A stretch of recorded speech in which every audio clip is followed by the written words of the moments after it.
Hello, everybody. It is time for this week's live stream, and it has been quite the week getting everything ready for everyone. I am a couple minutes late. Hey, Andrew. Hi, Andrea. Thank you for being patient with me. 2:11. Well, you know, I shot for 2:08, but here I am, a couple minutes later than usual, like always, except next Saturday, 9 a.m., we start. It is a big, big deal. So I foresee the next 7 days of my life will be preparing every last iota, all the minutia, every little, you name it, for Markna to go well. So that is a big, big deal.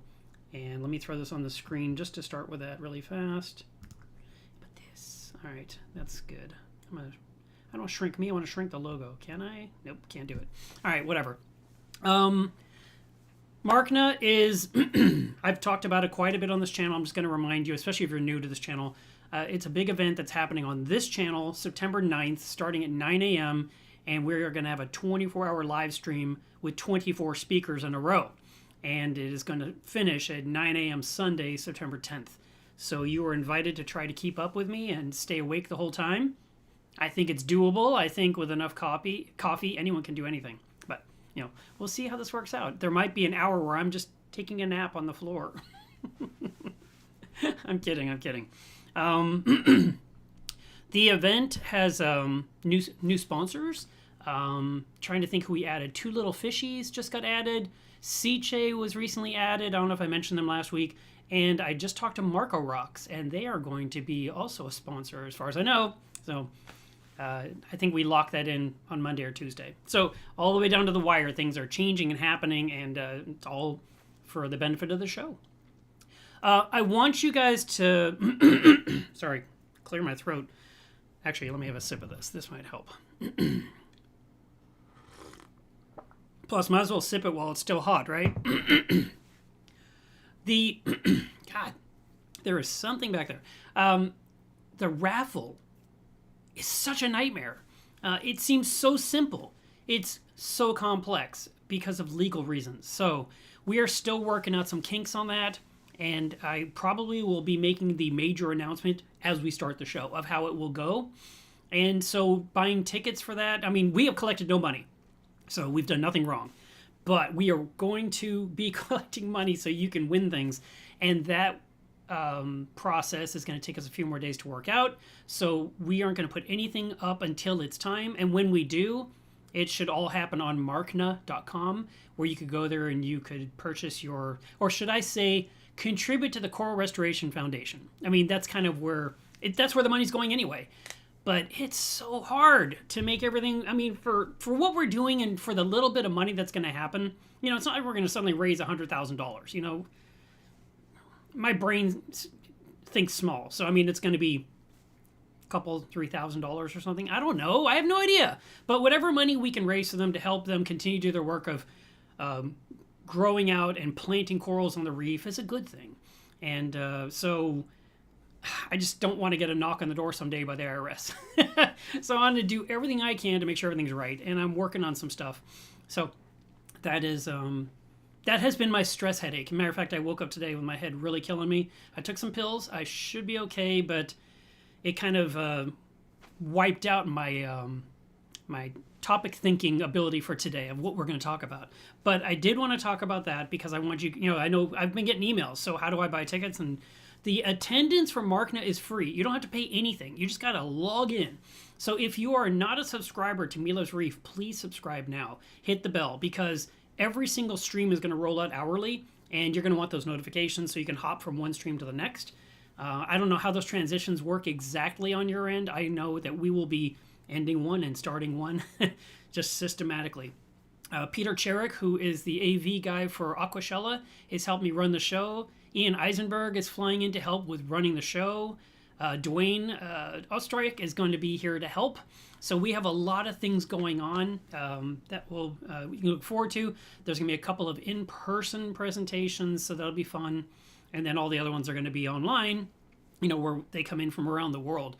And we've got people from Australia and from England and from Germany and from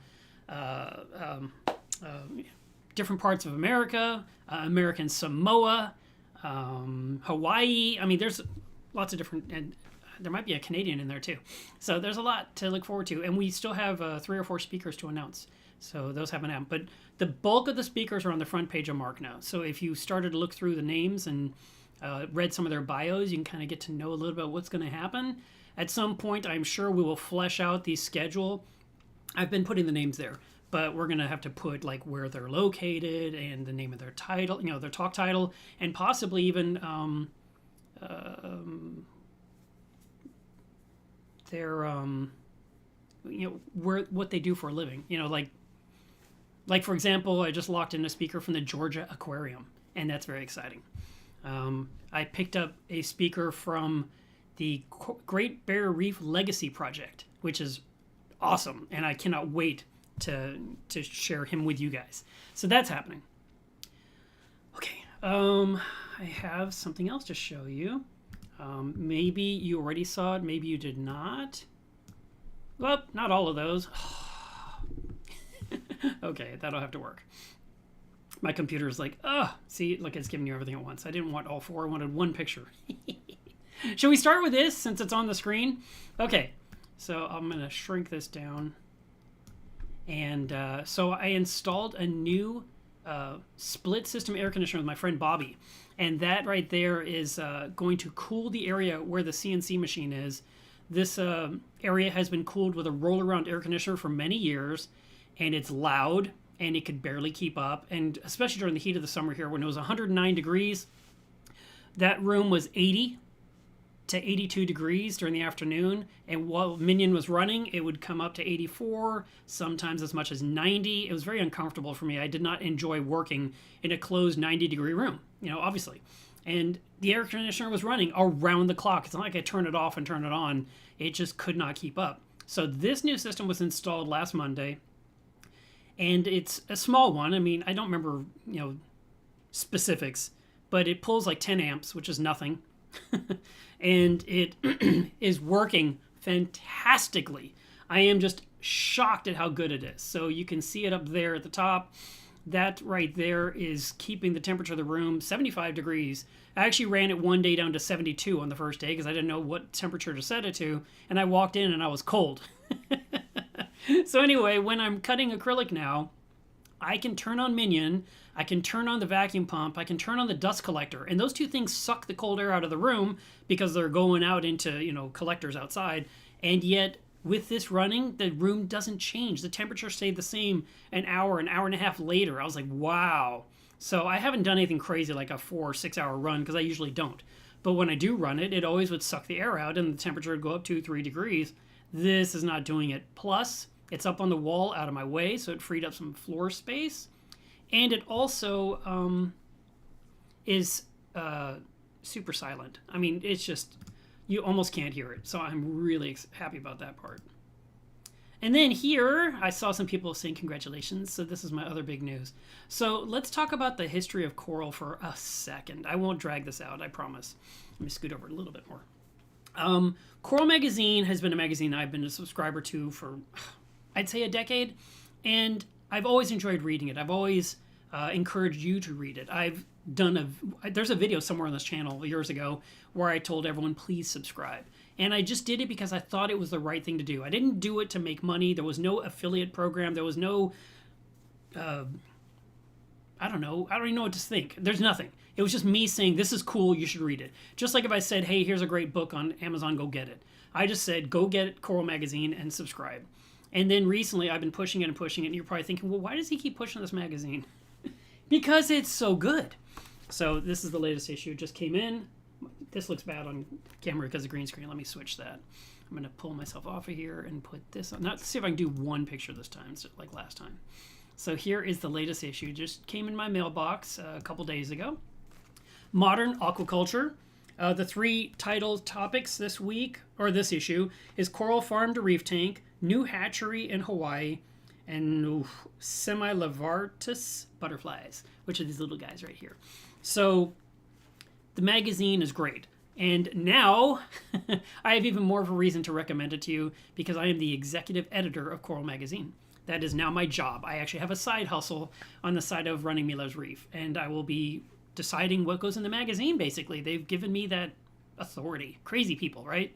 So I will be choosing what goes in, and of course, reviewing content as it comes in and looking at how the layout is being done. It's a whole new world for me, and I'm excited that they thought that I was a good fit. And when I posted actually they posted it, and then I shared it on Facebook. Tons of people were super supportive. I was actually really glad not to see people say, "What?" Because, people are people. But I am going to be working very hard in the background on the issues, and I will be talking about Coral Magazine on this channel indefinitely, and I'm going to urge you to subscribe. There's supposedly 100,000 hobbyists in the United States, saltwater aquarium keepers. And we should basically have 100,000 people subscribed. I mean, we really should. And the subscription rate, which shockingly low to me, is $39 for the year. Now, that's in the U.S. Internationally, it costs more because of shipping it internationally. But if you are, thinking, I don't know if I want this magazine, try it. And, the whole year's worth of magazine is cheaper than a frag. So, if you want to look at it that way. Or it could be, I don't know, 6 packets of fish food, or 2 packets of Rod's food, or 2 packets of Larry's food. I don't know. It's not expensive. Not compared to the things we sink our money into, sink our money into for the aquarium. And yet this is what's going to give you all your knowledge. This is what's going to help you be more successful, learn about new things, learn about what's going on. I mean, this new hatchery in Hawaii, that's huge news. And it's a nice big long article. I got to read it already because I'm actually part of the team. So there's a team of people. They've been around for years. They know exactly what they're doing. I am not there to rock the boat and make sweeping changes. I'm there to just do my part to give you guys a great magazine. And also, if this helps, there has to be at least 1,000 man and woman hours that go into every issue. So maybe that's another reason to get you to subscribe. It's so worth having on your coffee table, in your bathroom, wherever it is you read. In the past, I've actually had it sitting on the seat next to me in the car when I'm driving for the red lights. Because I hate waiting at the red light doing nothing.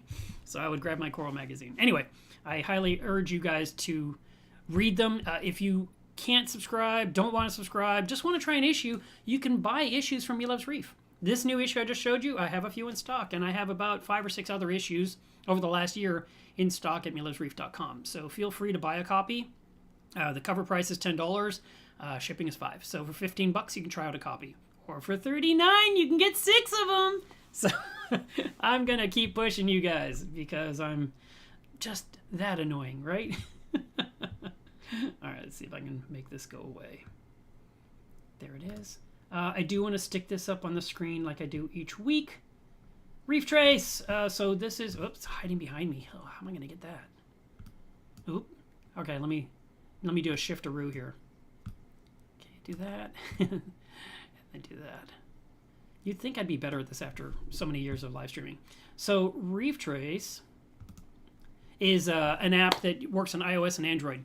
And I use it to keep track of my notes and stuff. And this week, I'll be doing a lot of editing for Markna, and I'm going to work on a Reef Trace video to show you how the app works and how I use it. And hopefully that will also give you some extra, maybe you didn't even know all the things you can do in that app. I don't know. So I'll be working on that, and you can look forward to that happening soon. Let's see. How did that text come in when I put Do Not Disturb on my computer? Try that again. Do not disturb. Okay. Trying to make that go away. There it is.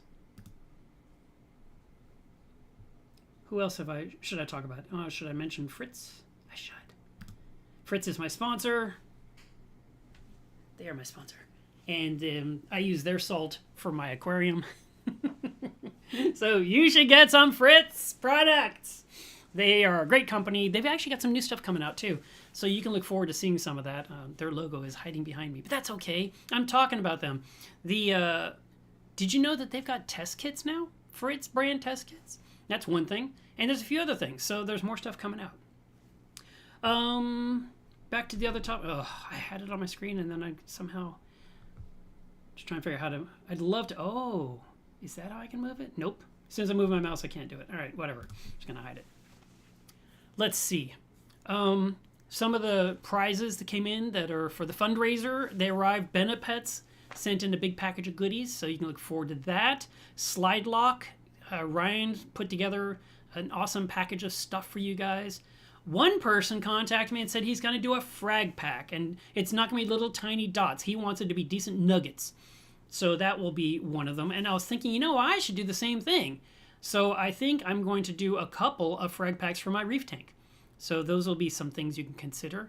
There's products coming from Seiche, from Two Little Fishies, from Marco Rock, from Neptune Systems, from AI, from Ecotech. So there's quite a few things to look forward to getting. And hopefully you get them all. So we shall see. That's my big news. That's it. The studio I'm in right now, I call my area where I work the studio, but in here this is a studio too because of what I have to do. This is where I'm planning to do Markna from. We'll see what happens. I got a couple of new arms in to hold these lights in place up on the wall, and you can pivot them and extend them and do all this stuff, and that's kind of cool. There's some more gear coming in, and because we have to have everything here to run the show, and it's going to be a big deal, and we may have to make some quick adjustments on Friday to be prepared for Saturday morning. We'll just have to see what happens. And these lights, by the way, are plugged into one of these. So it's one of those smart plugs, and so I can just do the Alexa thing and say turn on, or I can use an app on my phone to turn it on. But I wanted to ask you guys, have you ever plugged one of these into your wall, and then when you pulled it out of the wall, it just broke in half? That was shocking to me. I mean, this is something that I bought, I don't know when, let's say a year ago, and didn't need it. And once it ripped apart, it won't work. I have to throw it away. And what's weird is this is literally a plastic shell. There's nothing in there. There's no contacts of anything that could affect why this doesn't work now. But it is dead as a door now. And I was just thinking, how weird is that a smart plug ripped itself in two just being unplugged out of the wall? So I'd love to hear some other people suffer the same fate, because that's just weird, right?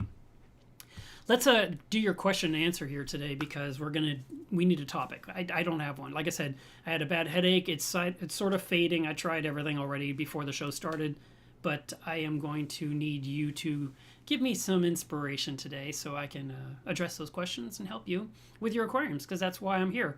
I rattled through a whole list of topics of what we could discuss. Part of the problem is I'm saving a lot of things for Markna. I don't want to waste them. And the other problem is we've talked about everything. So it's kind of hard to come up with a fresh topic week after week after week. So at this point, I'd love to see some questions, and I will do my best to answer them. And let's keep them pertaining to the saltwater hobby. I know what Andrea's thinking. She'll crack me up. Thank you guys for being so supportive. I see some of the comments here about congratulations. Like right here, Pop Reef said, that's awesome news. I love Coral Magazine and you're a great asset for them. They seem to think I'm a perfect fit. And to be honest, I kind of feel like I am, but not in a, for an editor, you'd think I would be better with words, but not in an arrogant way, just more like, yeah, this makes sense. I'm a coral guy. It makes, why wouldn't I help manage coral? So it's perfect. If it was Fish Magazine, I'd say, nope, not me. Oh, fish. So this week I lost a fish. I was really sad. I think I'd mentioned to you about 2 weeks ago that I had a Bimaculatus anthias that has been just kind of hiding in the rockwork. And so I've been watching the tank, like, why do you hide so much? Is there aggression? Is something chasing it? What's happening? I tried stepping on my food regime to make sure there's plenty of food in the water column to encourage that fish to come out more. And it did come out and get some food, but it just wasn't swimming around like it was when I first put it in. Oh, was that last February, I think? So, it's been in the tank about 9 months or so. And I found it wedged in a coral head yesterday. I mean, like face first into an Acropora colony. And the tail was just kind of doing this on the flow. And I thought, that's not good. First of all, I don't know. Did the fish try to go for food and just wedge itself in there with its cheek spines and die? I don't know. Because it was not easy to pull out. I grabbed it firmly by the tail, and I pulled and pulled and pulled until it finally came out. But that was a bummer. That was a beautiful fish, and makes me sad. It's right. It just swam by. At least we have video, right? But such a shame. And a couple other people mentioned they lost a fish in the last 24 to 48 hours on Instagram. I don't know if there's something in the going on with that full moon, but yeah, the full moon killed my Anthias. That's it. Tell everyone. Tell everyone. Mark says the full moon killed his fish. Oh no, that was a bummer. By the way, Aquapuncture says, I'm a subscriber. I get the physical magazine 3 years at a time. Congrats on the editor position. There's also a digital version you can buy that costs less, where you can just download it to a tablet, an iPad or something, and you could read it that way. And I don't know, you might enjoy that experience because this sounds like such a grandpa thing. But I remember one time I was looking at something in the magazine, it was kind of small, and I actually did this, and it made me laugh at myself, because I laugh at myself all the time. I did the thing where you pinch to zoom. You can do that on the iPad. You can zoom in and see better. And maybe in the digital version, it lets you zoom in on stuff. I don't know. I've never tried that. I'll find out. But having a digital copy, I'll tell you this. Digital always I don't want to undersell the value of the magazine, obviously, but I love the vivid colors of pictures on screens. Especially, I have a 5K monitor, so everything just glows. And so when I see something in print, it's not as vivid to me. And I'm just like, how do we crank up the color in the magazine? How do we make it more vivid? But that's just what it's like to print on paper. So I just need to, lower or adjust my expectations a little bit. But yeah, the digital copy should give you the full vivid effect, and you can enjoy it. And the nice thing about digital, I think the way it works is you'll download it locally to your system, to your device. And then if you're like a person that flies, and there's that time where you have to disconnect from the internet for a while, you could still be reading your magazine right there in the comfort of your seat, because we know those seats are so comfortable.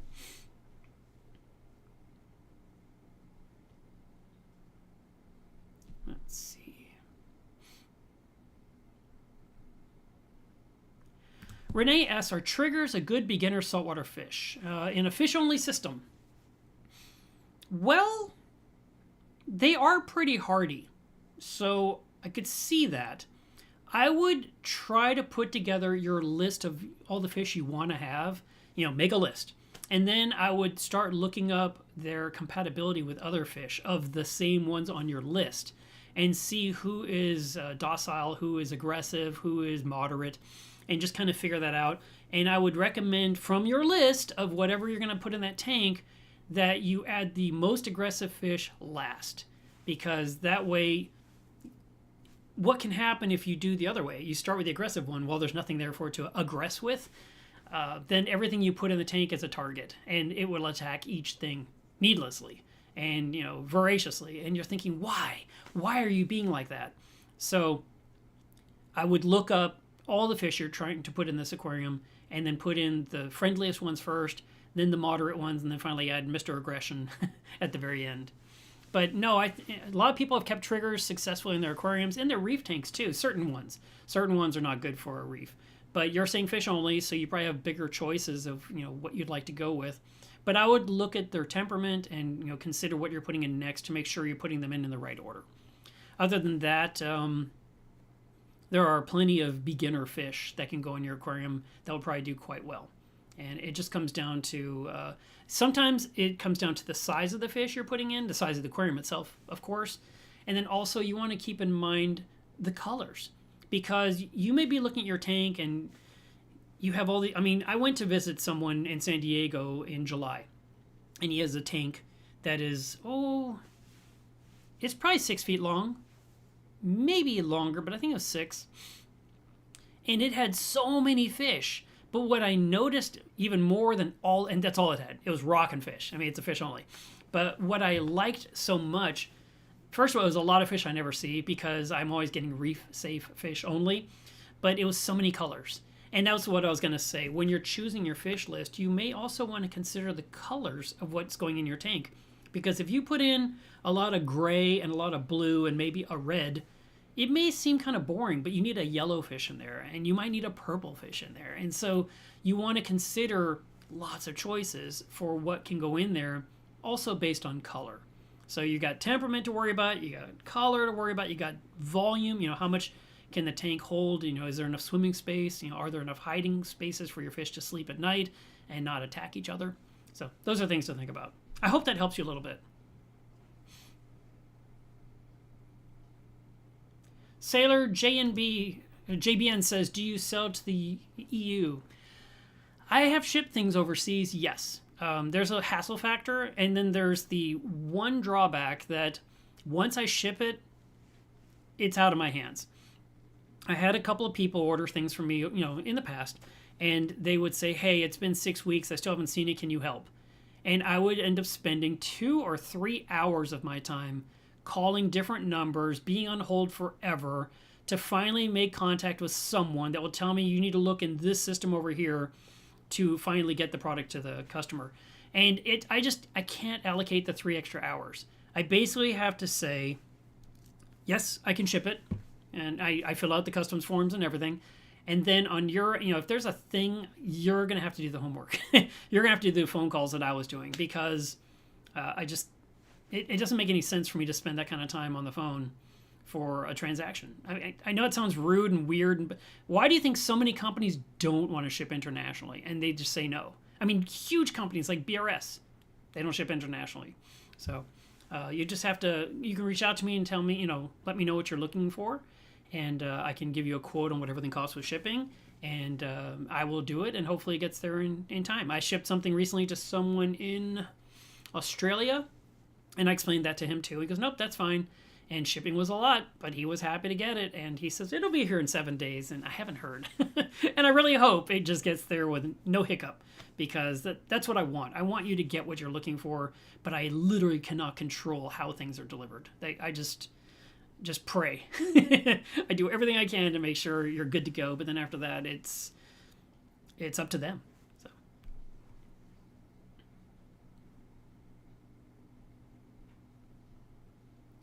John says, I mentioned this last week, it's frustrating finding your live stream until it starts. The reason you're not getting the notification, I believe, is because I implement start stream now. I don't do the stream starting in 5 or 10 minutes or post it like 3 days in advance to where something rolls out 30 minutes in advance. I sit down on the computer and I type in the title and I hit go. And I think that's what's happening. But you should know it's always at Saturday. It's always at 2:08 Central Standard Time, or 09 or 10 or 11. But you know what I mean. It's just a few minutes after 2 o'clock my time. And just hop on the channel and jump right in. So if I can, after hanging out with Peter, maybe he'll teach me to be better. And I can start implementing that, and maybe it'll work better for you. When I do a stream, when I go to other people's streams, because I watch stuff, I don't enjoy the countdown. And there's going to be a ton of countdowns in Markna. I know there will. I'm sure that's how Peter's going to do it. But for me, like when Neptune says, our live stream starts, it's in 8 minutes, and you see the 8-minute thing. And I'm just like, oh. And then there's some music, and there's some fish swimming around or whatever, but it's 8 minutes of that. And I'm like, can we just get to it, And that's what I do with my stream. I just get to it. So I don't do that part. And I don't know, maybe it's possible to drop right into the stream even with a pre-announcement. That's what I'll talk with Peter about. He's got much more experience with this exact software I use than I do. That's one of the reasons I wanted him to help with the show, and I wanted to learn some new tricks. So hopefully in future episodes you will see some of the benefits of what I learned hanging out with this wizard, and we'll all do great.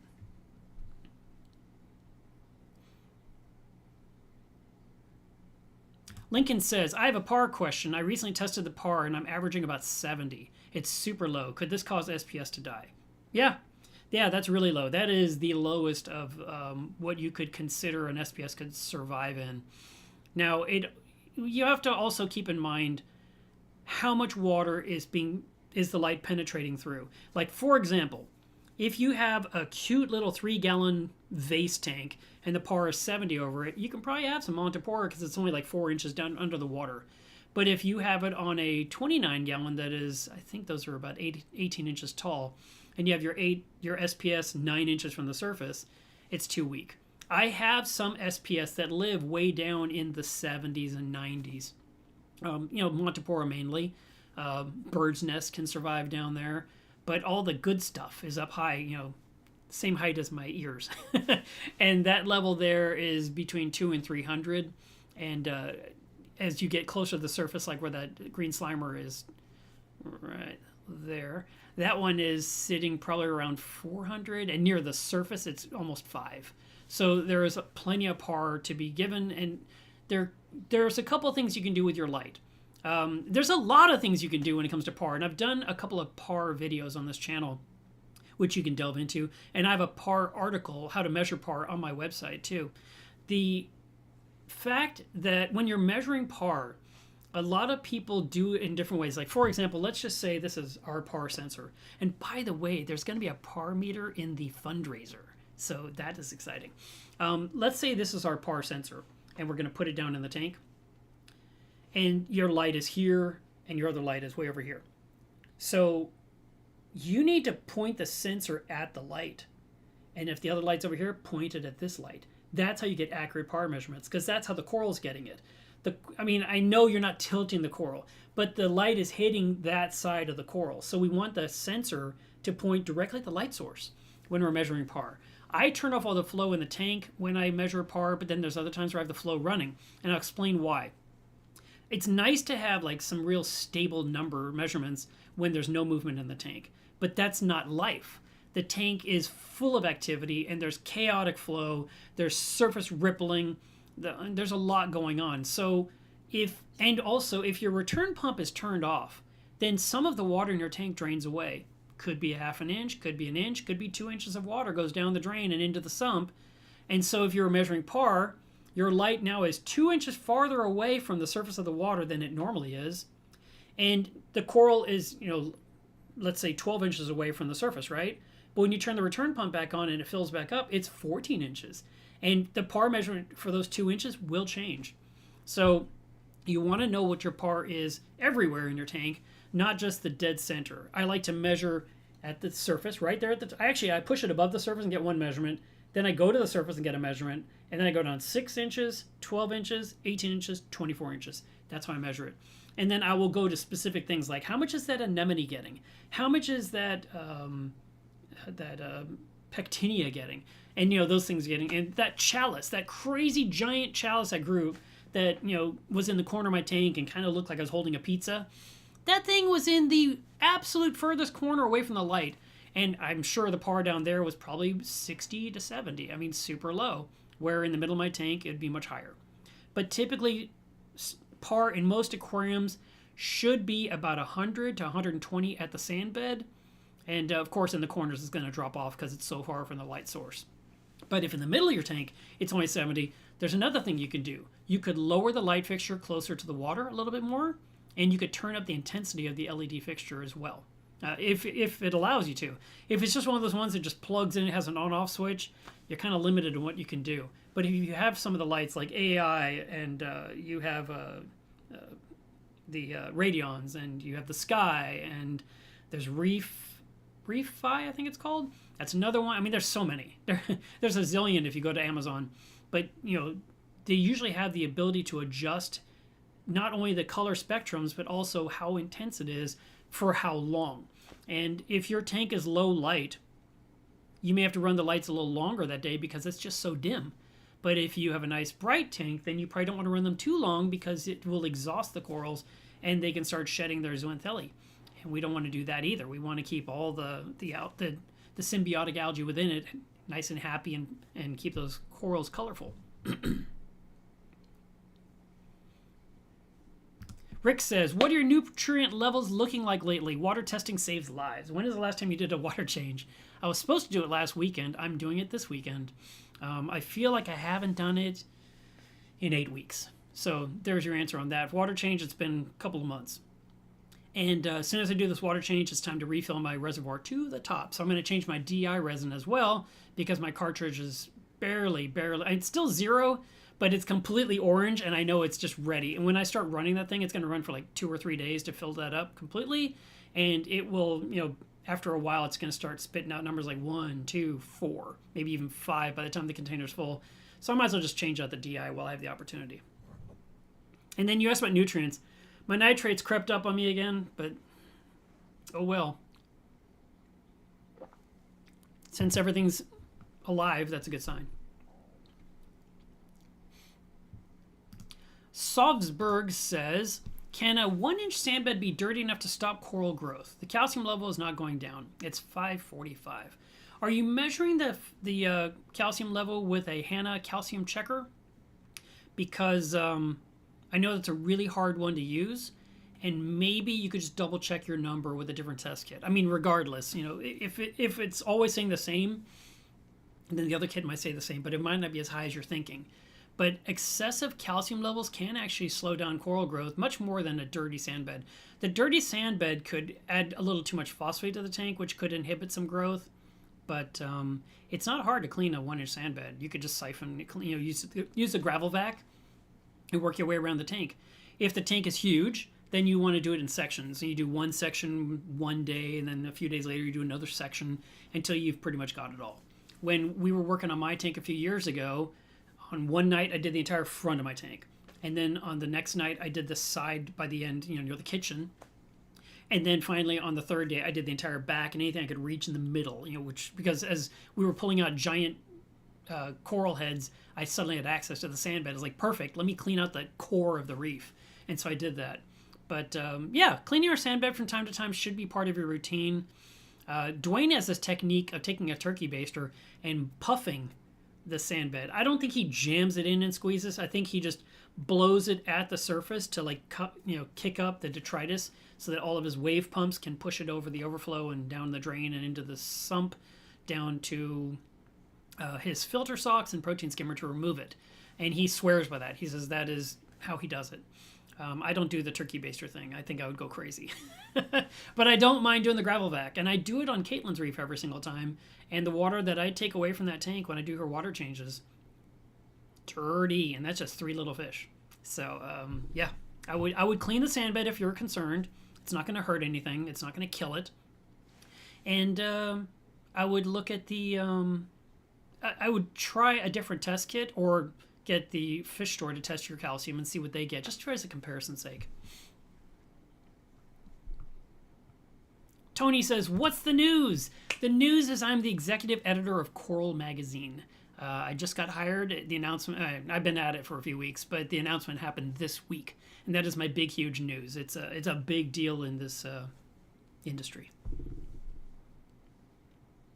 John Wright, are you the same person as Unorthodox Reef in Canada? Because he lost a copper band yesterday. I thought that was a different person up there. Maybe you both lost one. I'm so sorry to hear that. Kyle says, is there a spiral wire coral that's not a non-photosynthetic coral? I don't think so. And I've tried to keep one before and I had no luck. It didn't go well. And it was so pretty when I got it. I was like, oh, I got this. I've got food from Reef Nutrition. This is going to work out great. But the gorgonian that I have in Caitlin's Reef has been doing really well. I mean, it's not perfect. But number one, I shared with you guys a week ago how I tried another method of mounting it to the rock and it stayed. So to explain what I did and to catch you up, I had this coral that was pretty tall and branchy, and I tried to use putty and super glue gel to mount it to the rock. And then within a few days, it just kind of let go because that coral apparently sheds and has a mucous membrane. And so no matter what I did, the coral would shed it and it would just knock itself loose. And I was ready to nickname that thing Tumbleweed because it kept turning over. But finally, Cristata Reef on Instagram suggested that I trim off the bottom to expose the inside. Normally with a gorgonian, we're going to take this pen apart, I think. With a gorgonian, if you were to trim off a stick and then cut away all the meat near the bottom 1 inch, you would basically have this thing on the inside. It looks like a wire. It's a brown, hard, kind of reminds me of bark. And that is their core stem for the gorgonia. And then all the skin is on the outside and it grows up and has polyps and does its beautiful stuff. Well, I have done that with a single stick. I would cut off some sort of like stripping a wire that you're going to put into an electrical box. You know how it comes with the sheathing? You trim off about an inch worth, and then you can wrap that around the screw, or you can use wire nuts. That little bit that exposed, you want to expose that little bit of your gorgonian, and that way you can secure it in a frag plug. And I've even taken frag plugs, and I would drill a tiny hole in the frag plug. I'd put the glue in the hole, and then I would slide in that barky stem and put some glue around the base, and then set the gorgonian, and then set it down in the sand and make sure nothing bumped it for a while until it was secure. But this time I was at, I think it was Aquashella, and I bought this gorgonian from Frost Corals. It was big, and I was like, it was quite a coral, and I didn't want to do anything to it, and I definitely was going to try and find the core stem of this beefy, chunky thing. But instead, what I did when everything else didn't work, I just imagined using a scalpel and just slicing the entire bottom so it's flat, almost like you were going to push my bulbous base across sandpaper to create a bare spot. And inside, it was not the brown barky stuff I'm used to seeing. It looked like pink meat. I felt a little bit bad. But I put my glue all over that, and I pressed it down in the spot, and it has not budged. And the coral is doing much better. It looks much better in the tank now. And I see the polyps out daily. Now, they like to open up during the nighttime. And so after lights out, before lights on, which means late at night I see it, early in the day I see it before the lights come on, because those lights on that tank don't come on until 3 p.m. And so I see those polyps, and when I see them, I'm thinking, let me mix up some Benereef. And I do. I mix up a cup, I let it sit for 5 minutes, I turn off the little Shark Pro sponge filter on that tank, and I pour the food in and let those polyps just go, and they just nom their way through the food.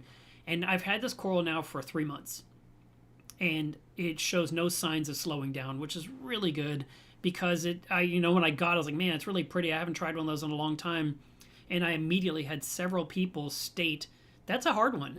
I thought, oh no, why would I do that? But I was thinking, difficult or not, that tank probably will be the best chance for success, because it's not a heavily filtered tank like a mixed reef or an SPS reef. The water's so pristine.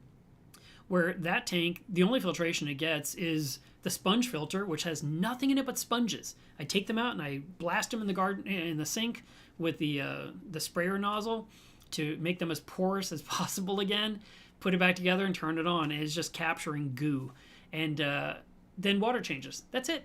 So the coral has lots of opportunity to get food because it's not being heavily filtered. I'm not running carbon. I'm not running Purigen. I'm not running ChemiPure. I'm not doing anything. And I tend to do a 10-gallon water change on that tank about once a month. And this seems to be working so far, so I'm really happy about that. But back to the wire corals, those are really, when you look them up, they say expert only. And I had a sun coral tank, and I thought it would do great in there, and it just didn't last long. I don't remember exactly what the circumstances were. I don't think there was some other crisis that occurred, but I could be wrong. Maybe it happened during like the ice storm or something years ago, and I just, everything was going to crap and I lost it. But I think it was just one where I just couldn't keep it adequately fed.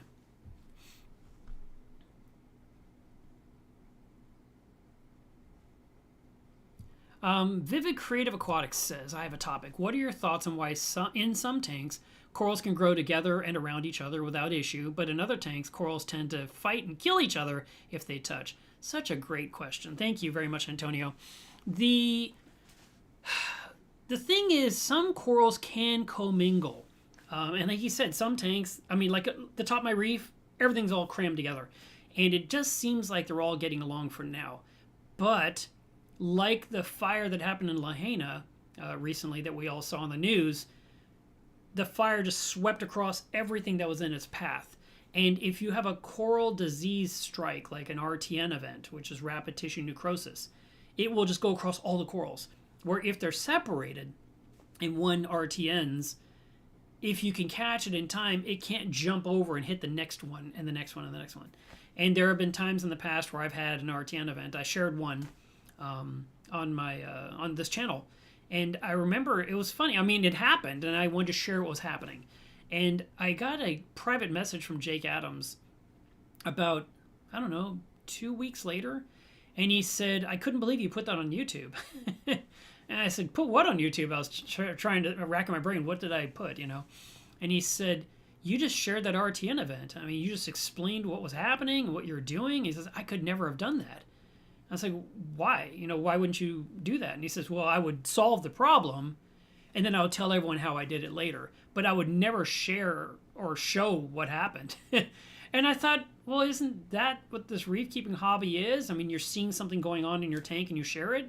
But he was like, I mean, he was being commendable. He was just like, good for you, Mark. I mean, I could never have done that. You just went out there and told the world what happened. And I was just like, well, there's nothing to lie about. I mean, I lost a colony. I was miserable about it. But at least I found a way to keep it from killing all the other corals that were touching it. I just thought it was interesting that he thought that was a big deal that I shared it. All right. So I have a lot of corals touching. They seem to be getting along okay, but at some point things can go wrong. And as Antonio alluded to, in some tanks, as soon as they touch, murder ensues. That could be a couple different things. It could be they're just that toxic to each other. That you can't have them near each other. I mean, just period. Just absolutely, it's a no-go situation. It could be a chemical thing. Just the water column itself has so much stuff in it because of a lack of good filtration. And really, that's where carbon comes into play. Because you probably have heard of allelopathy when it comes to anemones. And you have 2 or 3 in the tank, and one just seems to be really miserable, and the other ones are okay. And it's what they're doing is they're throwing chemical warfare throughout the tank to irritate and chase away the other one they don't want in the tank. Even though they technically don't see each other, and they don't touch each other, but they smell each other. So running carbon can sometimes alleviate that problem in your aquarium. And you'll see, but I mean, like, for example, what can't tolerate what? For example, there are, and I'm going to be saying acans for Acanthostrea, even though they've been renamed Micromusa, which makes no sense to me. So I'm just going to say acans. There are acans that are called lords, or from Lord Hoensis. That is the island near Australia. And there are echinata. And echinata are super aggressive acans. So you'll see people putting all these acans together in a group, and it looks like the rainbow, and it's so beautiful and gorgeous. But if you plunk an echinata nearby, it's just going to kill them all. Because even though they're both in that same family, Acan/Micromusa, one is aggressive and one is friendly. So you would have to consider what have you put side by side. And I always have my echinatas alone. Right there in that bad spot on the green screen. That's an echinata. And actually, I've lost a bunch of it. I have the perimeter, but the top of it got cooked by one of those stupid anemones that's in my tank, one of those little bubble tips. And so now the elegance is sitting in that spot, and it's pretty.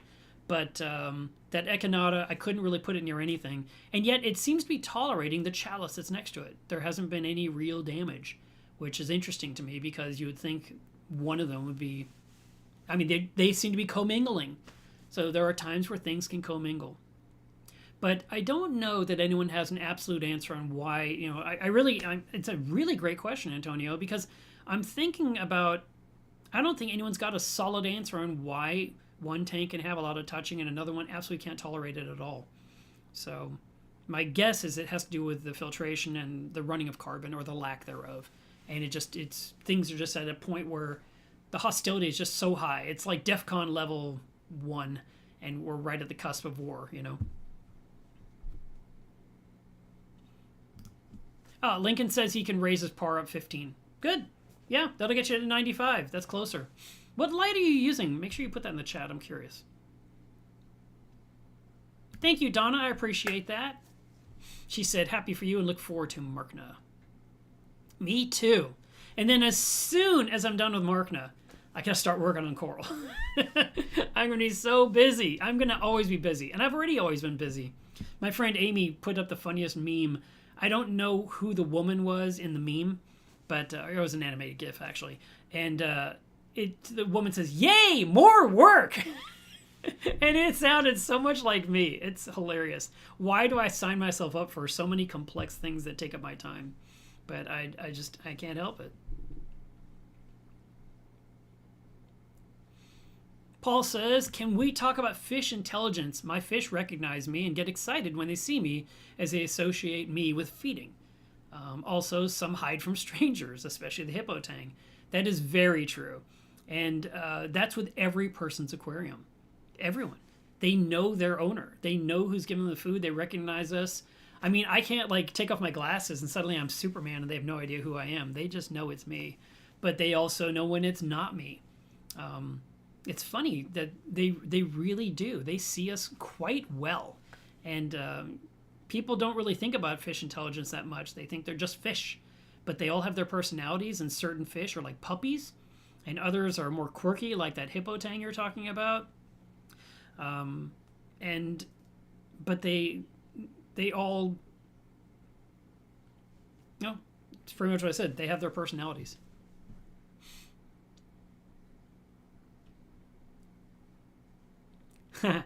Paul says, when the TV is on, they all swim to the end of the tank closest to the TV. They particularly like the show Friends. That's great. I had a friend, didn't live far away from here, and she said that her fish loved Star Wars.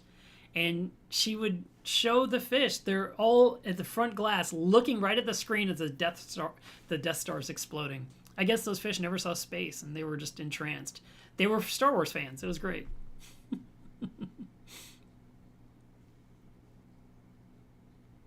Let's see.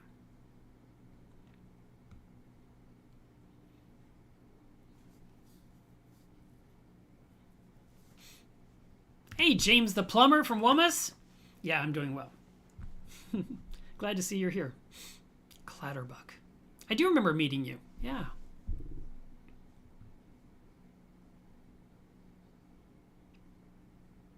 Pop Reef says, I have a question. Acrylic or glass? Would you ever consider getting an acrylic tank? I only have experience with glass, but I'm strongly considering acrylic. Acrylic is great for bigger tanks because they're very strong, but they're not crazy heavy, and but they're so easy to scratch. And my frag tank is made of acrylic. My sump, my refugium, my topo container, they're all made of acrylic. I make things out of acrylic for customers all the time, but I don't restore acrylic. That is not my job. I use all new acrylic for every project I do. And I have made tanks for myself in the past out of acrylic. I made a cute little 3-gallon tank. That was my Pico. I made an angle tank that I had in my, where you walked in the front door for, I don't know how many years, 5 years, 7 years. I had a little short 10-gallon frag tank for probably 6 years. My current frag tank that I abhor has been around for about 7 years and is going to be torn down and retired, and something new will replace that spot made of acrylic. But yeah, acrylic, it just scratches so easy. So you have to commit to being very careful with cleaning the walls of the tank. And you're going to want to scrape it with credit cards. The Flipper Platinum Scraper takes credit cards, gift cards, hotel key cards, those kind. And you can put them in there and you can scrape away. But, and if you were to scratch the acrylic tank, you can polish it out. There is a way of doing it. There's a guy, he went by the username ReefKeeper2. His name is Paul. He's in Boston. And he had a tank of the month that really was fantastic in this beautiful greenhouse room. And every single winter when the weather was crap and it was just dingy, rotten, ugly, not pretty to look at, he would use that time to polish all the acrylic in his tank to make it pretty again. And it was quite the ordeal. He would use different grades of sandpaper on a cleaning magnet, and he would work it this way, and then he would change paper, and then he would work it this way, and then he would change paper, and he'd work it this way. And all the fines, all the dust, all that stuff that was coming off went straight down the drain into the basement, where he had a type of filter. I think it was called a diatom filter.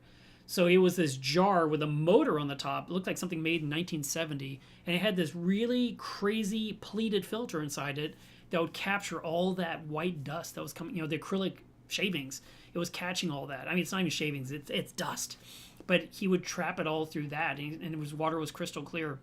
And when I went to visit one time, he was really mad while I was there, and he said, "Look at this," because he had just done that. It's winter, and so every winter he would polish his tank, and he had just done this whole section of the tank, but he had picked up a couple of new angelfish apparently, and they have these cheek spines that come out, and the fish would go up to the acrylic wall and then slash it and turn.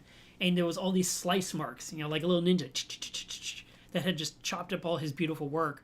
And he's like, I literally just polished all that out, and now it's all messed up again from that stupid fish.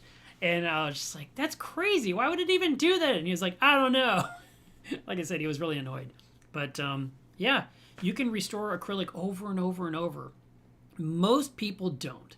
They just put up with the scratches. I mean, glass scratches too, and we just have to live with it. You can't fix that either.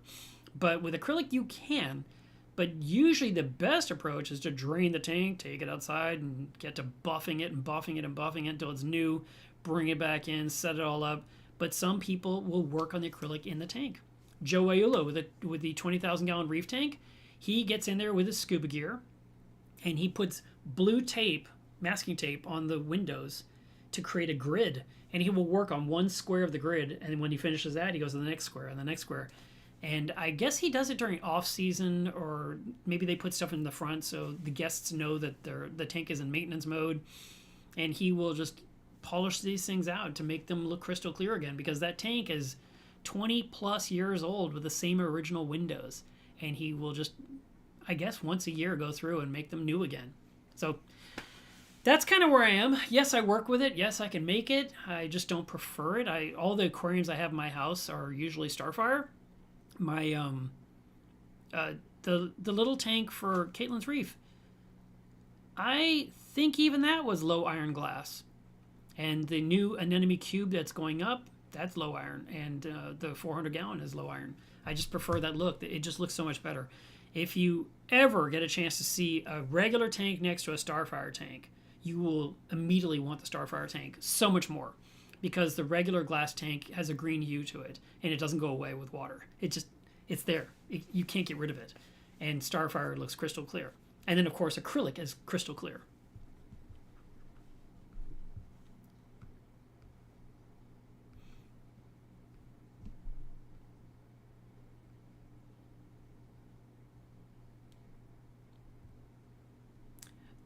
Thomas says, what Staghorn is that on your right? My right or your right? So the green one is the green Slimer. And then this one over here, next to my ear, that is I think it's in the Tort family. It was called Ectoplasm. I got it from Ryan. And then way over here is the Shadowcaster, which really has not grown in well like it did when it was in the middle of the tank. But I was tired of it sitting in the middle and just becoming this big giant beast of a coral and creating all the shadow and killing everything under it. So I said, I'm going to move it to the end of the tank where I can enjoy it, but it won't be this big thing. And it just hasn't grown like it used to, which is interesting. Matter of fact, the whole thing's just kind of alive, but there's like one branch that has one tip that just burst out with like 8 new branches recently. And I was thinking, why is this doing that? And why aren't all the rest of you doing it as well? Oh, okay. Thanks, John. Coincidence. 2 different people in a 24-hour period tell me they lost a copper band. So strange. It's the full moon, I tell you. It's the blue moon.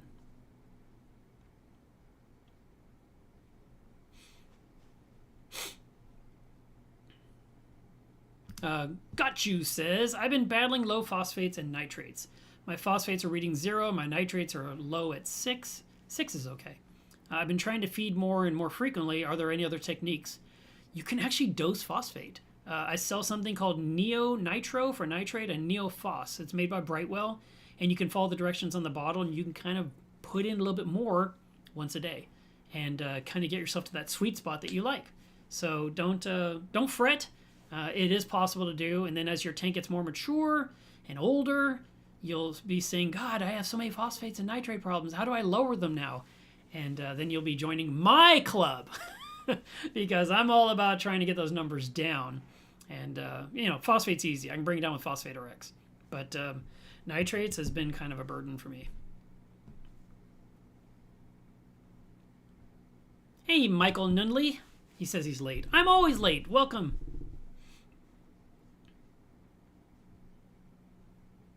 Okay. So, Lincoln, the AI primes over your 70-gallon tank, you have 3 of them, he says. Is there a glass cover on your tank that could be inhibiting the light shining down into the tank? Because I know you can turn those up. Obviously, when you turn them up super high, they might even be a little noisy because of the cooling fans. I have an AI Prime myself. And also, you want to make sure the screen on the top is clean. It's really important. Now, when I was at, I think it was Markna last year, I ran into Jason Fox. Might have been Aquashella, but I think it was Markna. He said you can pop the screen off to clean it. I did not know that. I have not done that with mine. I have a toothbrush that someone gave me from Battle Corals. It's super stiff, and I would just work my way across and take off all that white dust that gathers and stops air from flowing through it. So make sure that your lights are clear. Your lights are clear on the top. You don't want the screen to be impacted with anything, because as the light is overheating, it's going to also reduce the quality of the light, and your par could be affected. So glass tops, you want to make sure the bottom of the glass is super clean. Take it off every single week and clean it. If you have screen top, then you don't have to worry about that because it should go through just fine. Caitlin's Reef has an acrylic. It's actually a polycarbonate lid, and I have to take it to the sink, and I use the magic eraser and I clean it all off, because as it gets dirtier and dirtier, it actually gets a little bit of brownish, and the tank looks brownish because the light goes right through that filter of scum. So keeping that clean regularly, making sure the light is the right intensity, that's your best bet.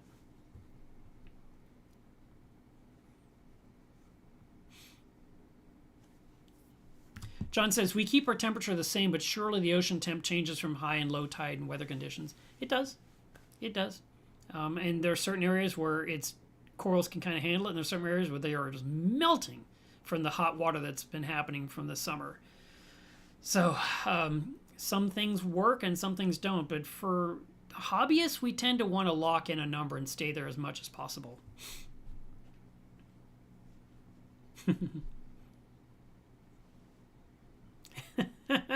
Sugarfish says, are you on board with the theory that octopuses being extraterrestrial? Well, yeah, of course. I thought everyone did. Thomas the cat says, my convict tang is my water puppy. Andrea says, they were Star Wars fanatics. Get it? Fanatics! Ah! That's not like my great evil laugh from last week's Benepet's pellets going everywhere. That was funny. They made a video clip of me being silly. Lincoln says, do you think Radeon Gen 3 are better than Primes? Yeah. And Gen 6 would be even better. Yeah.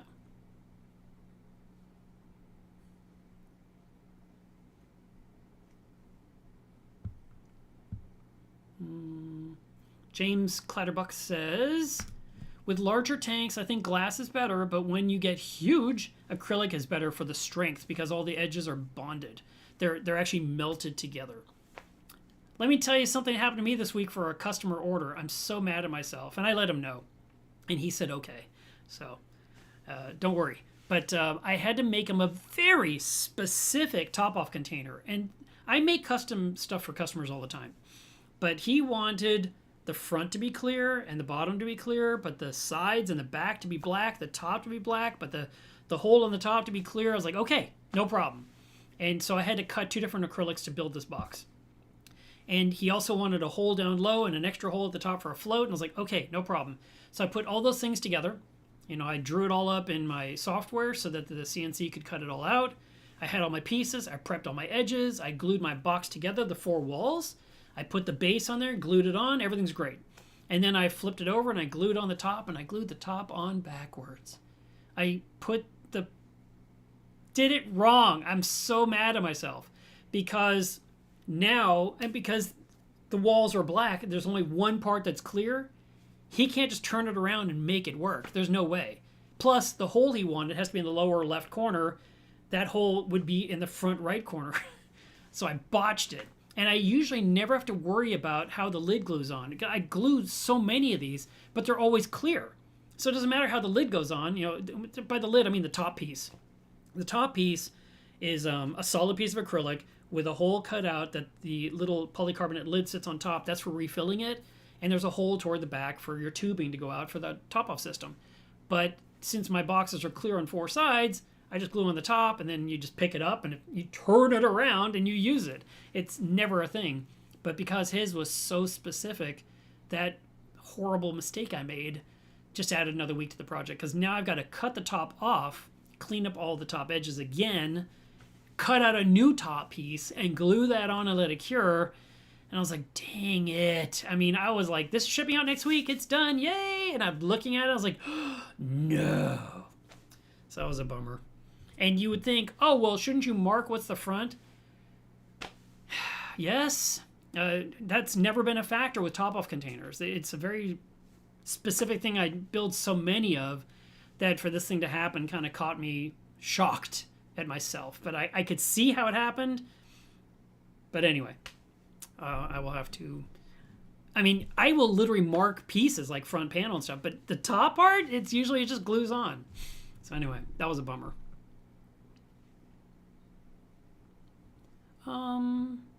Chris says, I have a tank with Caulerpa. Should I stir up the sand bed from time to time? Is this a refugium, or are you just growing a Caulerpa tank?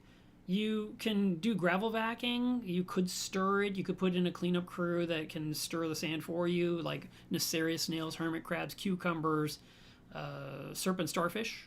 These are all things that can help. I don't know. I need more information about your tank. Triggerfish says, y'all are losing fish and I just got 3 more. Well, that's how this hobby works. Oh, here's some news. Big news. Keep your ears open. I will be sharing this probably during Markna. I'm not sure where to put it, but because it's an interview that's about 24 minutes long, so it doesn't really fit the hour. I don't know what to do. We'll figure it out. But NOAA is currently accepting comments from the public about what their decision should be about the Bengai cardinalfish. So the Bengais come from an island called Bengai. And they've been an aquarium fish for decades, probably 30 years, maybe more. And about 10 years ago, there was a huge crisis that they were being scooped out of the ocean far too much, and there was this big fear of their extinction. And so the Bengai Rescue Project was formed. And a decade ago, this problem was resolved. They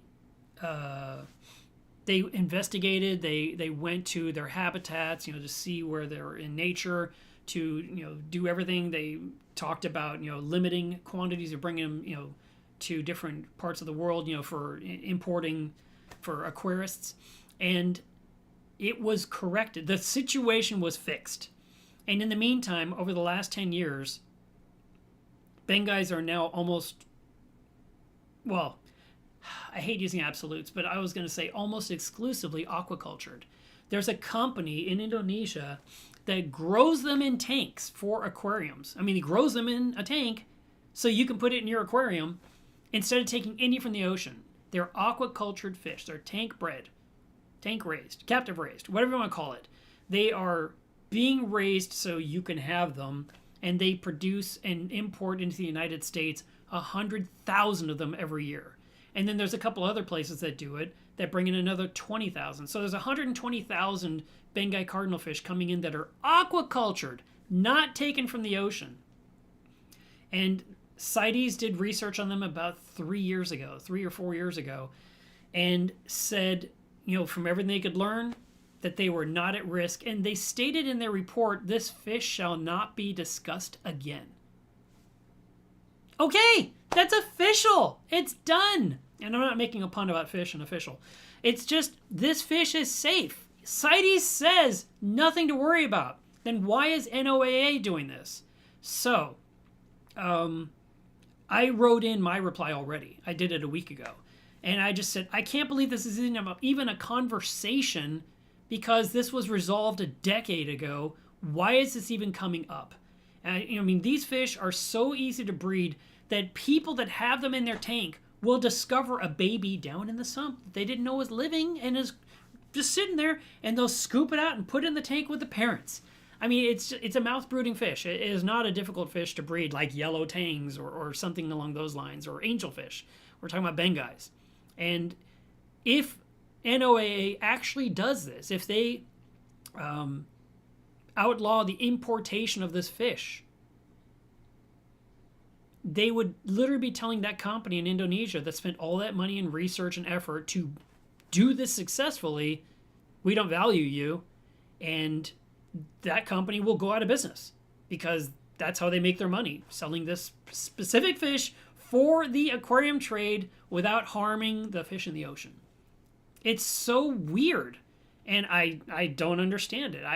I'm sure there's an activist group that's involved in this, but the science, the reports state the fish are completely safe and that we're getting alternative fish, which is exactly what we should be doing. And so to stop that would be a disservice to the fish.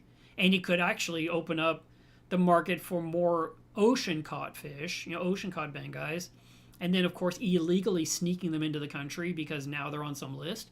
I mean, it's a whole why are you messing with what's working fine that has no detrimental side to it? I don't understand. So anyway, keep your eyes open. If you've seen the reports and you've seen the link where you can fill out the form, do it. If you haven't, if not, you'll see those links during Markna. You'll see those links on Coral Magazine's blog. I mean, it's going to be out everywhere for you guys because there's like 3 weeks left for putting in your comments. And it really, the person we spoke to a couple days ago, he said it's really important that the hobbyists chime in. So some of the points I just brought up should help give you something to say.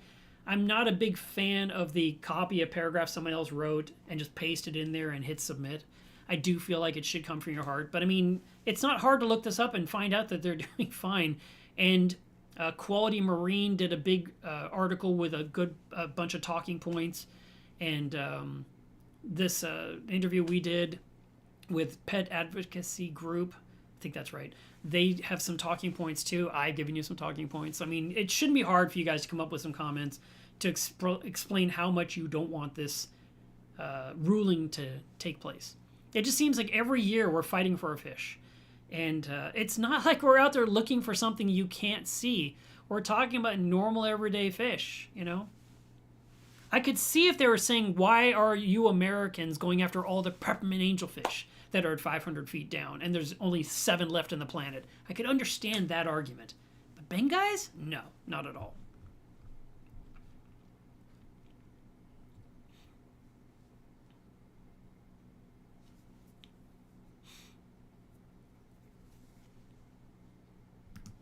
John Wright says, my pH is 8.1, my alkalinity, I'm sorry. Yeah, pH is right. Calcium is 480, and my alkalinity is 11. My magnesium is only 1250. I dose all for Reef. So what can I use to bring up magnesium? Well, lots of stuff.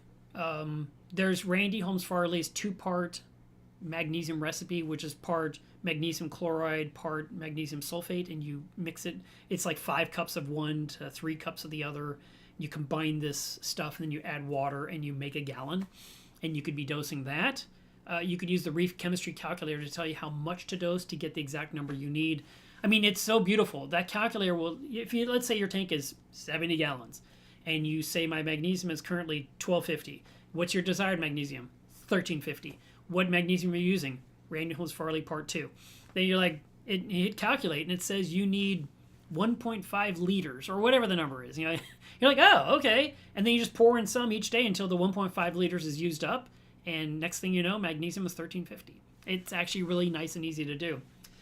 You can buy prepared magnesium solutions. There's the Elementals line from Fauna Marin.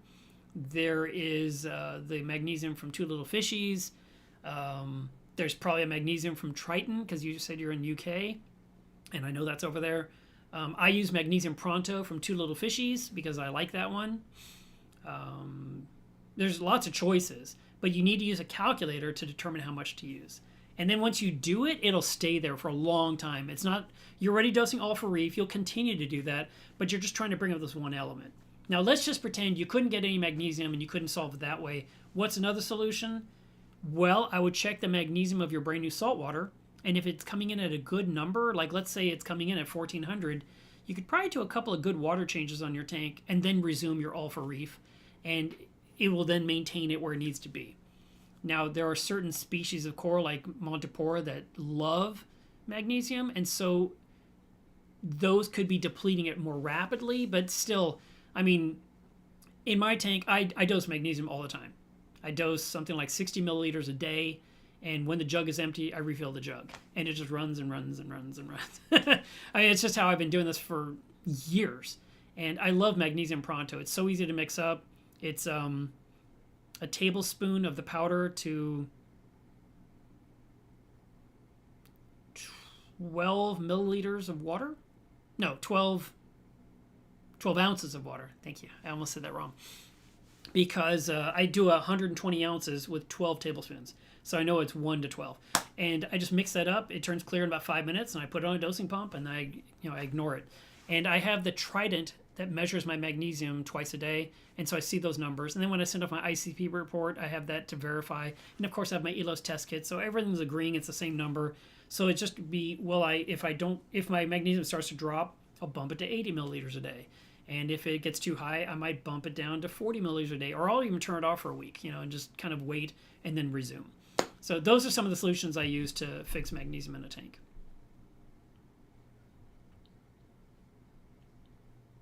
Michael, he says, I'm looking forward to watching Markna on the archive. I'm going to be hiking the Outback, so I'm going to miss the live stream. Can't you just somewhere set up a tent and get one of those Elon Musk satellites and Starlink and just beam me into your tent with your cell phone and get yourself a solar charger to keep your phone from dying so you can last the full 24 hours and then resume your hike? Can't you just do that for me? That's fine. I hope you have a great camping trip. I know a lot of people are doing stuff.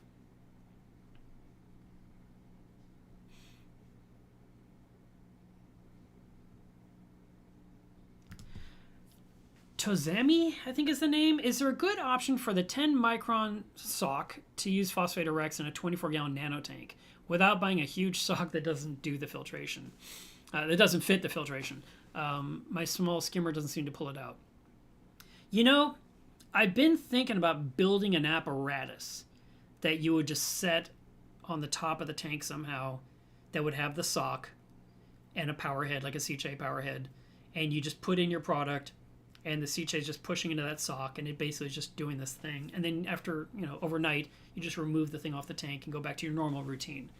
And I've just never taken the time to actually build this thing, but I keep thinking I want to do it. And I'll probably make one for Caitlin's Reef, because that's a 27-gallon tank, and it needs a method. Now, you might be able to do something with canister filters and some kind of low micron fleece to do it, but again, it's something you have to rig temporarily. But I'll tell you this. For so many years, like 9, I dosed Phosphate Rex with no sock, and it just did the job. So, yeah, your skimmer might not be taking it out, or maybe it is.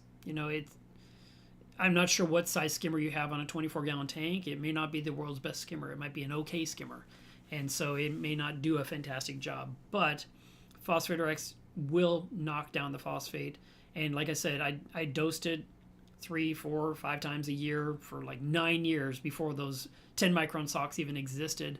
And now it's just a matter of using the sock is just speed of the process of removing the flocculant more quickly, because that way you don't have the eyesore of looking at a cloudy tank.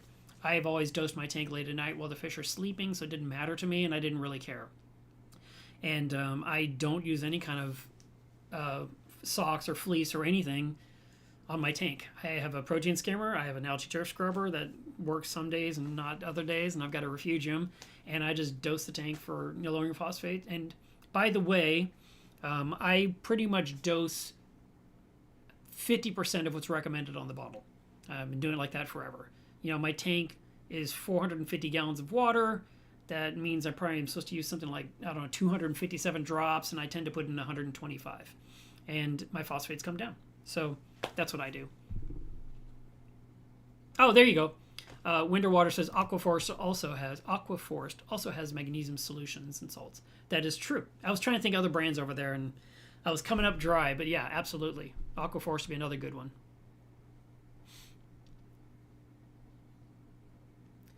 Sky and Sea says, what is the most cost-effective wave maker for large tanks? 600 plus. The Hydro Wizard, the MP60, the Abiz FC150, a ton of Jabo gyre pumps. Yes, get all the Jabos. Just get like 50 of them and just line the back wall. It's a good question. And there's a couple of huge Abyss pumps that I believe at this point might be in the back of Polo Reef in the 17,000 gallon tank. I've been using the MP60s on my 400 gallon. Your 600 gallon, I could see 4 MP60s on there and have good results. You could possibly do a closed loop if you wanted to drill holes in your tank and make it look like Swiss cheese. I've never tried the Hydro Wizard. I think they're interesting. The question you need to answer before you proceed with that purchase is what thickness is your tank and what can hold on. Like my MP60s are sitting on a part of the tank that's 1 inch thick. And I think if my tank was thicker, I'd have a problem with running MP60s. So you have to figure out what can hold on to the tank. You need something that has a big enough bracket or something it can latch onto, like an internal overflow box or something, for whatever power head you want to use to move water, in tank. That's the trick. And then, of course, you have to also decide what you want to look at, what you can tolerate, and what irritates you. And that will also be a determining factor of what you want to spend. Other pumps that come to mind, Tunzi's got a bunch of different power heads that have been out for years that you could use. Sicce has different pumps that you can use. But again, big tanks need bigger pumps. So the names you were saying, they do make sense to me.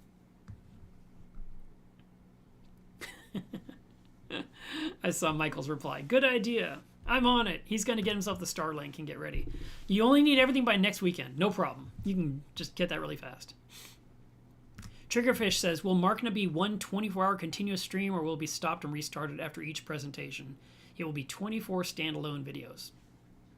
Possibly 48. Because of the interlude between speakers. But I think it'll just go all the way through and then wrap, and then the new hour is the new speaker. I think that's how Peter wants to do it. This is the first time I've done this, so we are going to be walking the tightrope with no safety net. We're just going to have to do the best we can.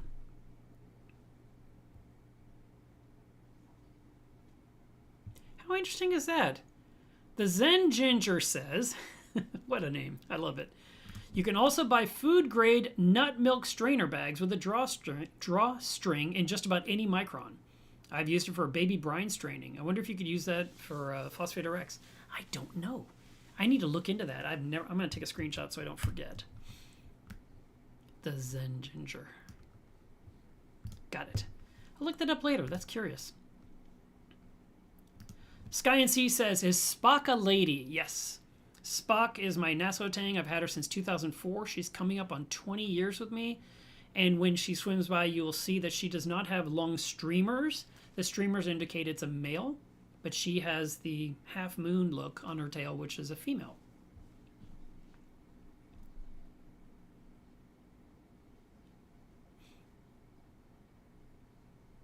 Mark Thor commented on the pumps, I think, and he says, look how easy they are to maintain as well. So when you're picking a pump, some kind of wave maker, as you mentioned it, you want to make sure it's something that you can easily take apart and clean.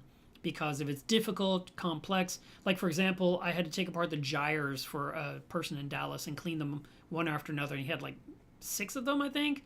Oh, so many parts. It was so much work. And I got them clean, and I got them a bunch of flow, but it was not fun. Where with the Vortec that I have been using for so long, I mean, I love that pump. I take off the basket, there's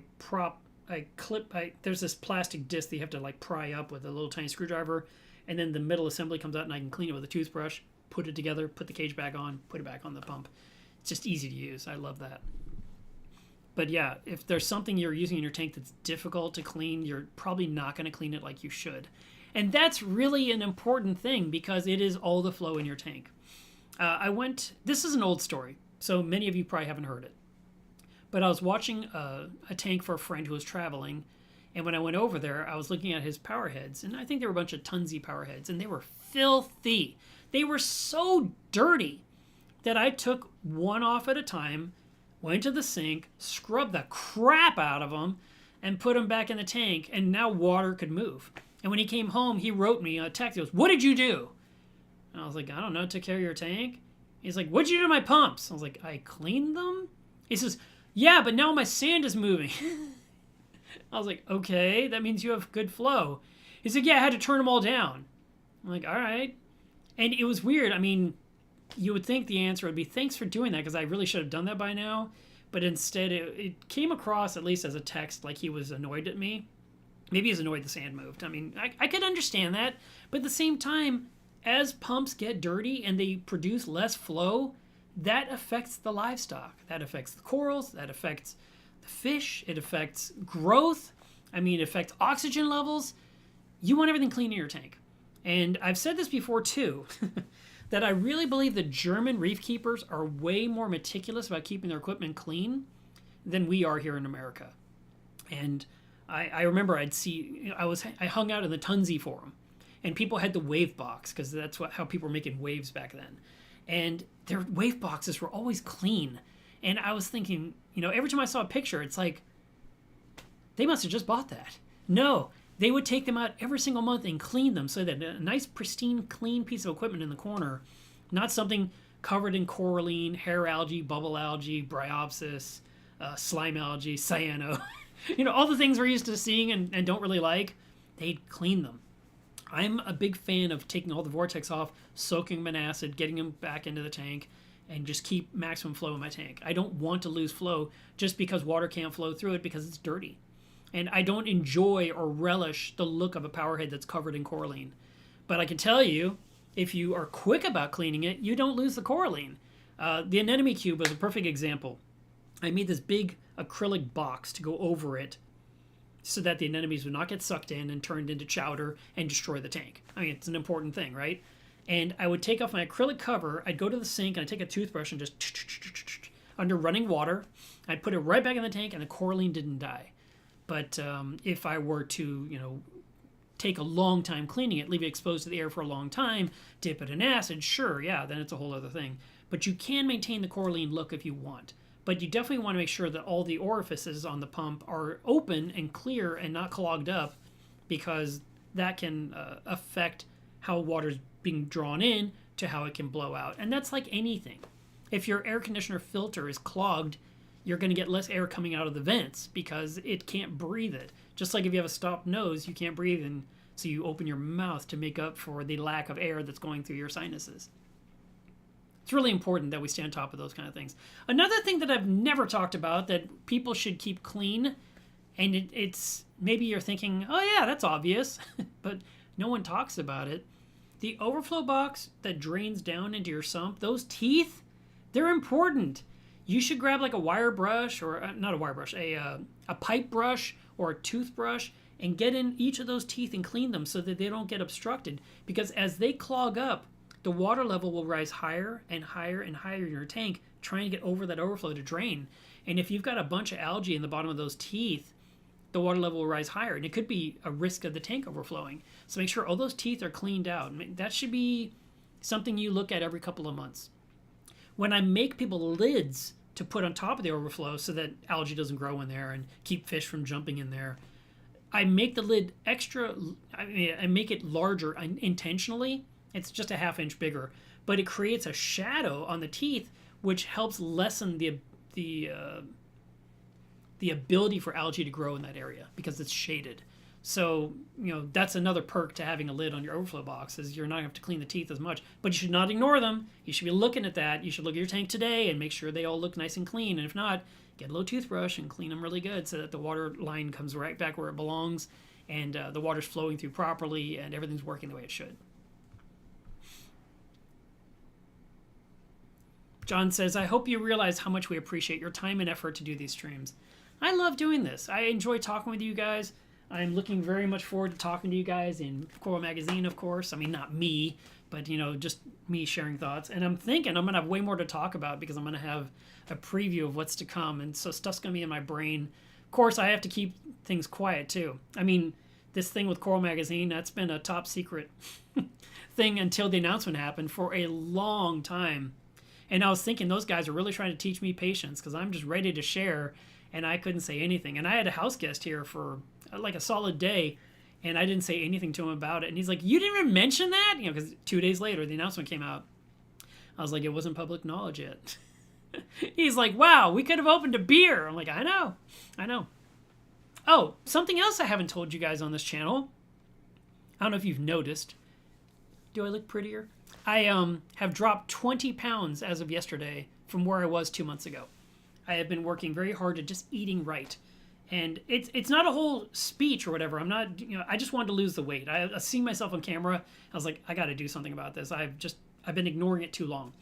And all I did was just eat right, just make good meals, and skip all the snacks. Cut out tons of sugar out of my diet from all the candy I like to consume. I just said, nope, I'm going to eat nothing bad until Markna. I'm going to see if I can, and I actually had set the goal for 16 pounds. I said, if I can lose 2 pounds a week by Markna, that'd be great. And I hit 16 pounds like 2 weeks ago. I was like, oh, I still have time. I guess I'll shoot for 20. And then yesterday I got on the scales like, hey, I'm 20 pounds. I did it. And I still have 8 days to go. So maybe I'll be 21 pounds or 22 by then. But I cut out all the stuff. My mother told me years ago, you eat well, it's all the snacks. It's just killing you. And she was right. And I never forgot when she said that to me. And I was just thinking, I love my chocolate. I like my snacks. And I'm a huge carbaholic. I love carbs. But for the last 2 months, as I've been going to the supermarket, I get my wheat bread. Like I've always eaten wheat bread, for sandwiches and stuff. And I've been getting way more fruit and veggies. And I've been grilling most of my foods. And no desserts, no cookies, no chocolates in between. And also, I'm not buying any of the prepared foods, like you can get at Costco or the supermarket, like lasagna in a tray or I don't know, burritos or all that crap food that we buy because it's easy, it's quick, it's simple. You can put in the microwave for 2 minutes and eat. I've been cooking all my meals, and I'm hating all the dishes. Washing pots and pans all the time. I hate it. But I'm having nice, healthy plates, and I'm just dropping weight without having to go out and walk 7 miles a day in the heat or go to a gym and sweat on a machine. I just was eating right. And I'm really glad it worked, and I plan to stick to being pretty good about that, not just regress. I'm not a yo-yo diet guy. It took me years to get to the weight I was at. But it finally hit my tipping point where I couldn't take it, and I was like, I got to do something. And I'm really glad that I was able to do it. It was one more of my list of things I'm working on my daily project. And it's going well. So I'm happy about that. Thank you, guys. I see all these people. Congratulations. Thank you. Yeah, it really is discipline. I mean, 2 nights ago, I was thinking, man, I just want some ice cream. And I bought some for that house guest. And so it's in the freezer. And I see it every time I open to get fish food. I was like, ugh. And I kept thinking, I really want that ice cream. But I did not get up off the sofa. I was watching a TV show. And I was like, nope, not going to do it. And then I looked on the scale the next day, and I hit that 20-pound loss. And I was like, yes! Glad there was no ice cream in me. And I also don't feel bloated like I always do with whatever garbage food I've been eating my whole life. And I was thinking the lack of sugar was making my neck not hurt. These headaches I get, from my neck and spine. But because for a while there, I was like, wow, I've not been hurting. Is it sugar that's been making me hurt all this time? Because I've always heard that sugar is a big problem for people that have cancer. And when they're fighting cancer, they have to get off all sugar because it fuels the cancer growth, right? So they take it away to lessen the cancer or to stop it from progressing as much as they're doing other things to kill it. But they just have to get off sugar. And I always thought, oh, I'd be miserable without sugar, But anyway, I've been hurting for like 15 years. And I was like, are you kidding me? It's the M&Ms that make my back hurt? But then the next day after I had that realization, I was hurting so bad. I was like, okay, never mind. Maybe it wasn't. I mean, maybe, yeah, sugar does affect inflammation, possibly. But today I woke up and it was hurting. I was like, God, stupid spine. Ugh.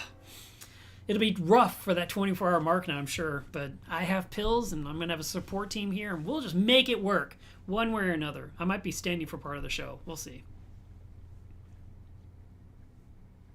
The Zen Ginger said, the problem is soda. I cut those out and immediately lost 10 pounds.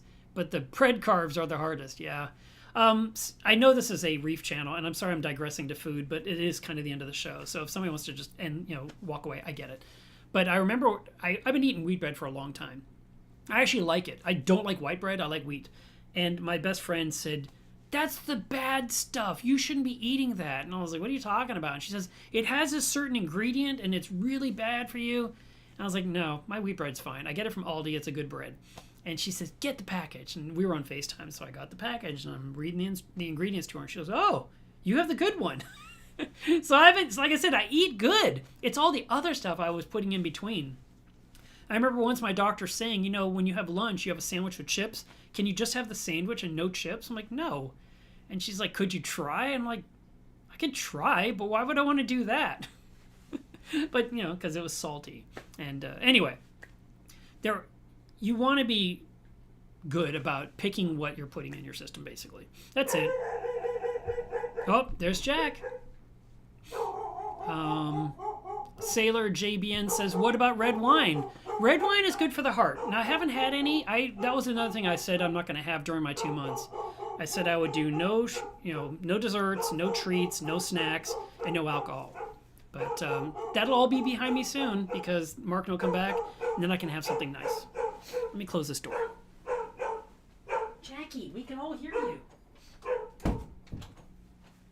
I may be getting a package, because all these packages are coming in from the sponsors of Markna. Super exciting. Mark Thor says, almond is a good snack replacement because they're very filling, they're slow burning, they're good for you. I love avocado, I love peanut butter. Those are good ones for me according to my doctor, so I never have a lack of those in my household either. Andrea says the inflammation is the thing that bothered her, and it made a big difference when she was eating better.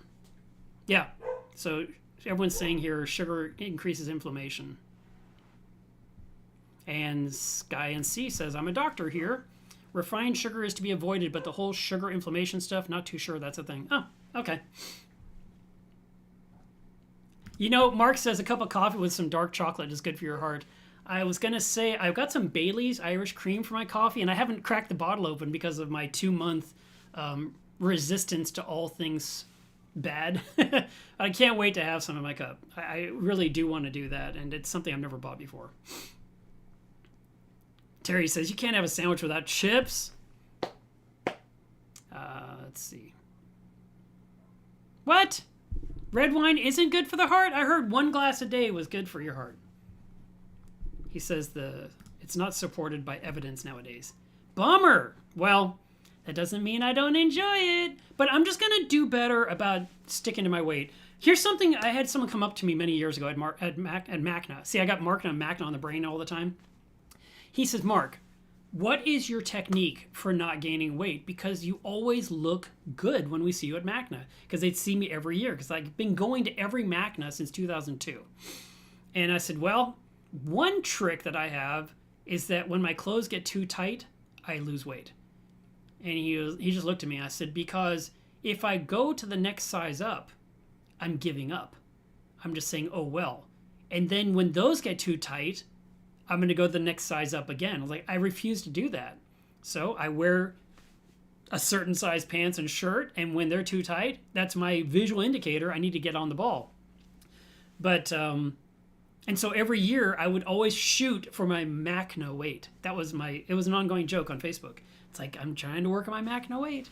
And I remember, it was like 6 years ago, Jesse, my best friend, and I, we were fighting for who was going to lose the most weight, or, just kind of, it was a competition. And she was such a brat. It's hilarious. She actually shipped me a box of these delicious chocolates during our competition. And she said that, and then she put like #winning because she knew she was losing weight because she just gave me treats. And it was so funny. I mean, that she did that. She sent me some chocolates. Good luck losing your weight. But, so I've always been, shooting for a certain number. Now, my goal number for the longest time was 165. And today I'm 169. So I'm actually really close to my Markna weight historically. But, a couple months ago, I was right on the cusp of 190. And that's just too much for me. I don't need to be that size. So I decided to do better. I actually shrunk down a pant size already.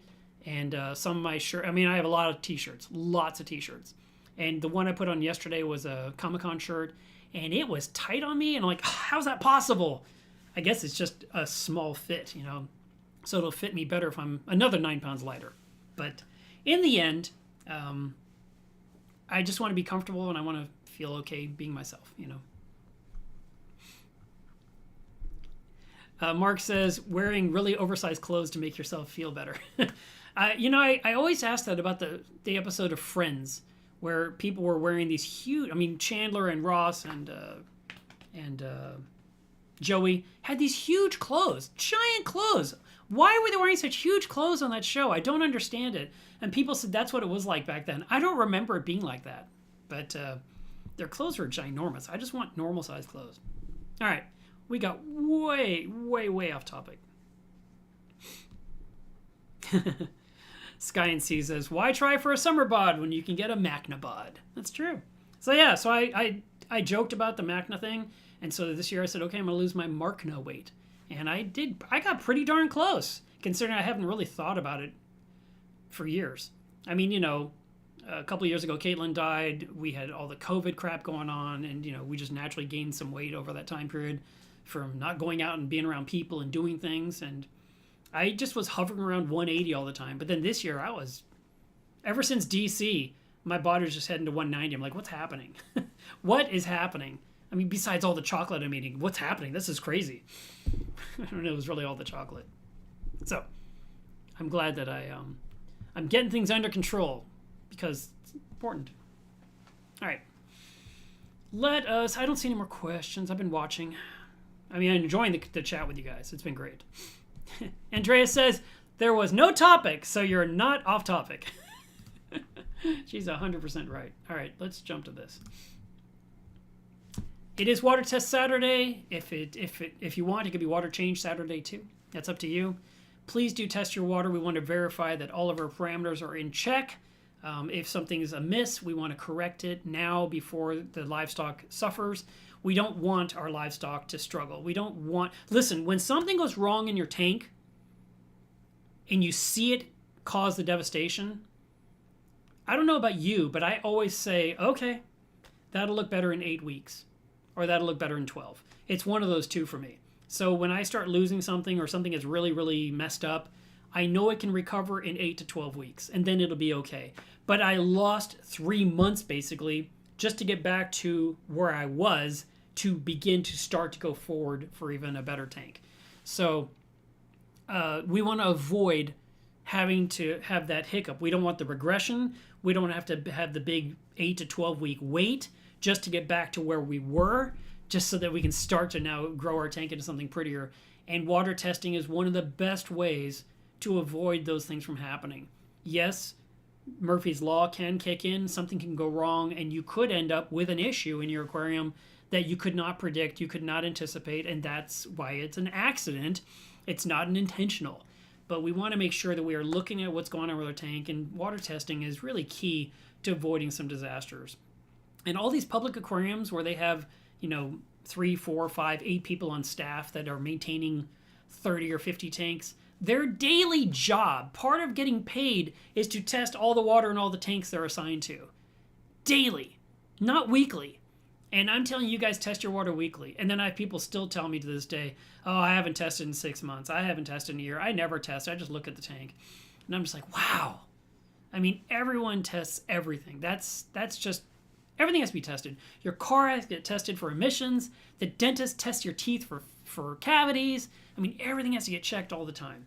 So we want to make sure that the water quality of our aquarium is good, so we can rule out that there's something wrong with the water. When there is some issue, we can say, okay, is it flow, is it lighting? We can kind of dial it in because we know.